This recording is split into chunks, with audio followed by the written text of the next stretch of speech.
We're joined in the studio by a longtime friend of the aviation industry, Michael Jackson.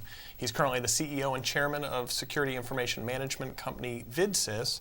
And as many know, Michael has worked both in the private sector and in government, focused on security, transportation, and technology.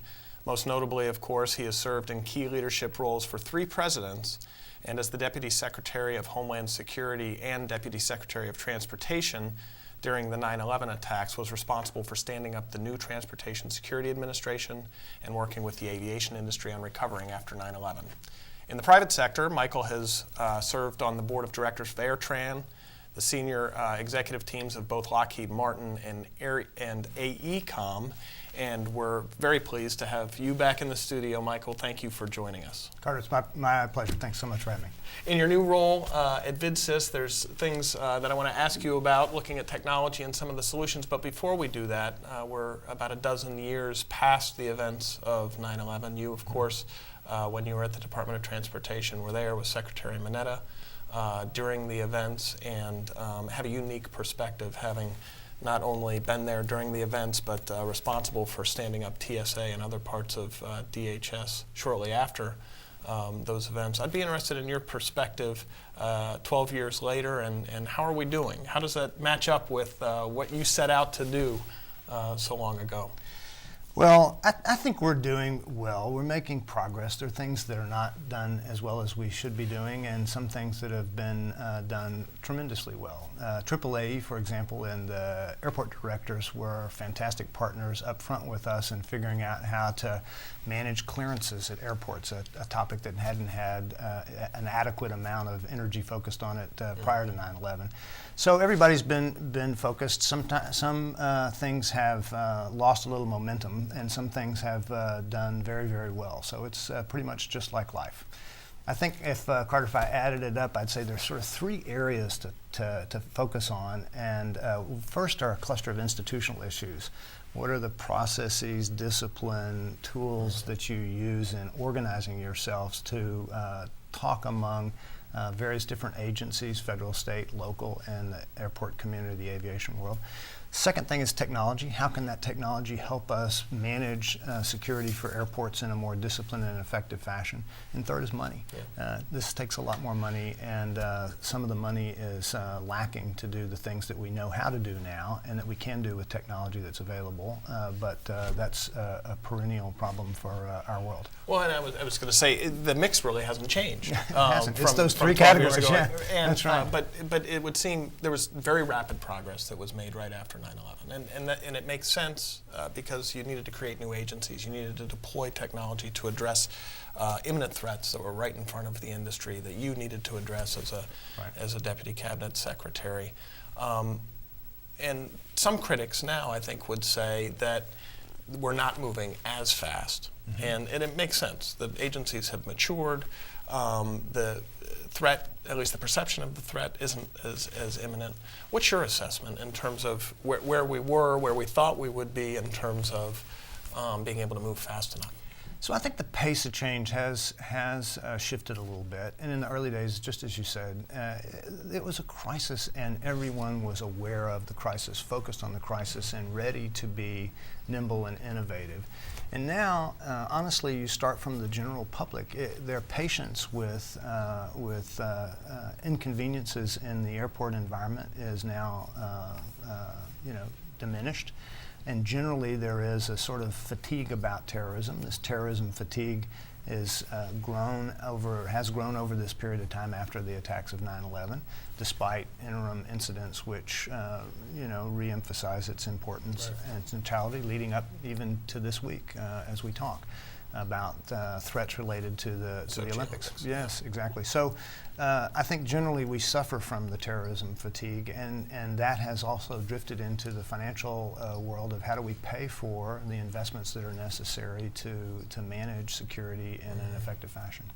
Well, you mentioned the Sochi Olympics, but also recently here in Washington, the Navy Yard shootings, yes. the TSA officer shooting, yes. at LAX, all unfortunate events. They all seem to highlight the importance of communication and coordination to respond, particularly in these active shooter situations. Exactly. The firm that you're running now is engaged in finding ways to address those communication issues and that situational awareness. Tell us a little bit about what some of the opportunities or some of the solutions folks should be looking at or thinking about as we continue to see some of these unfortunate events that we have to deal with. So I would say generally, if you just took the macro world of technologies important to aviation security, that there's been progress in many different areas. I think we're going to see a new burst of innovation that hits the field related to screening equipment. The miniaturization of screening technology, the improvement of the software that drives the analytic capability of that software, the use of networks to be able to send the images back to a remote place, manage the load balancing of people coming in different checkpoints at different times of the day in a more intelligent fashion. There's a variety of those core screening technologies that I think will really make things better over time. So we'll have to figure out how to buy them, pay for them, maintain them. Is it alternative financing? Is it leasing? Is it other tools? We have to be more nimble, I think, in thinking through how to be able to adopt that technology. Then there's a whole series of discrete tools that have to get pulled together in the airport environment. Access control, video analytics, a variety of sensor tools for the perimeter, a multiplicity of building systems, detection tools for chemical and biological attack. So a multiplicity of these tools, and in each space there is a substantial amount of innovation. My firm is one of a number of firms that have produced a product called Physical Security Information Management, which bundles one single overview and interface to cluster all of that and pull it together, from building management systems to video, access control, and other security tools, so that it can be managed in a more disciplined way. But that's just one of the tools that I think is coming to this space in a global fashion in a very aggressive way. So we've been talking about this for a long time. I feel like, command and control systems, how do you connect the dots? We've got disparate technologies. From an airport perspective, your firm, it would seem, is looking at the energy sector, is looking at the financial sector. There are a lot of different applications for taking different technologies that are deployed to address security situations and tying them together in a way that's usable. Yes. But for our viewers who are in the airport environment, what are some specific ways that you see that as being important, and what are you seeing as things that airport managers should be thinking about to connect those dots in their operating environment? Good question, Carter. So I remember talking with AAAE members so much after 9/11 about this one core lesson that we learned from 9/11, which was all about the capacity to have interoperability and the capacity to talk to each other across different organizational boundaries, not only within an airport, but with the ecosystem that has to support it, airlines, the TSA, the different other federal agencies and local law enforcement agencies that work there. So in this space, I think that a tool like PSIM, Physical Security Information Management, can be an integrator that helps take this interoperability question and make it more convenient, easy, fast, efficient, cost-effective to manage in transformational ways that we just couldn't do 12 years ago. We couldn't even figure out that something like this was going to be possible. And today, large corporations, government entities, transportation infrastructure providers, ports, airports, seaports, all around the world are using this type of technology to fuse and manage data on a real-time basis in a very effective and efficient way. And if you're an airport director, why is that important? So it helps you do your mission. It's all about mission. That's why I am still, although a lapsed Fed, I'm still trying to help hone approaches to making aviation security more effective. So I'll give you an example of what a tool like this can do in the airport environment. Let's take exit lane breach control. It's a really simple technological problem to monitor and manage. And one top of mind Yes. coming out of last year, right? Right, and it's expensive. We're parking people here. We have a discussion among airports and the feds about who pays for it. And it's really a very rudimentary mission.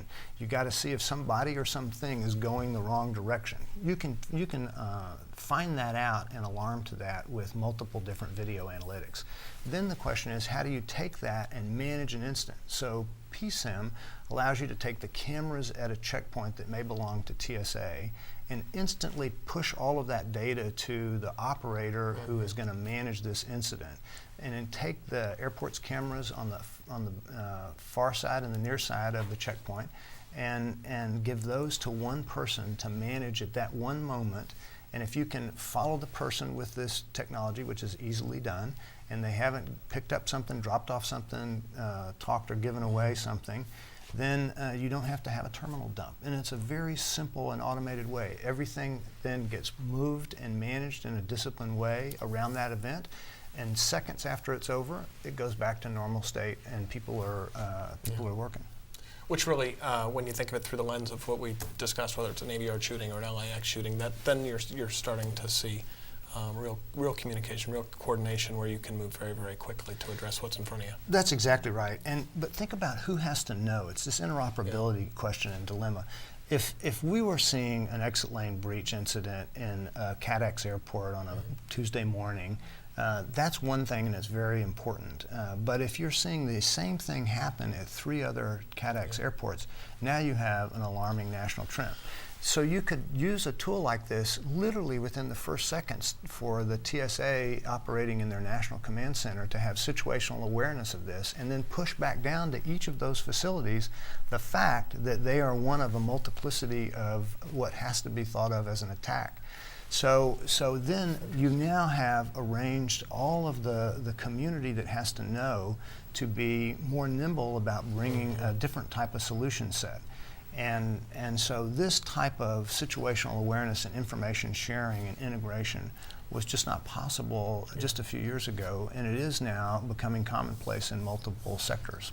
Well, it's very exciting.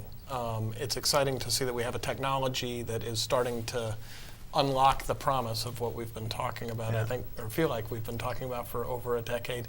We're thrilled that you're leading the charge over at VidSys, bringing these technologies to many industries, and I should say I know you're active in, as I mentioned before, the energy sector and the financial sector, and looking to find some compelling ways to do that in the aviation sector. So we look very forward to working with you and VidSys in the future, and really appreciate you coming in here today to catch up and give us your perspectives. Totally my pleasure, Carter. Thank you very much.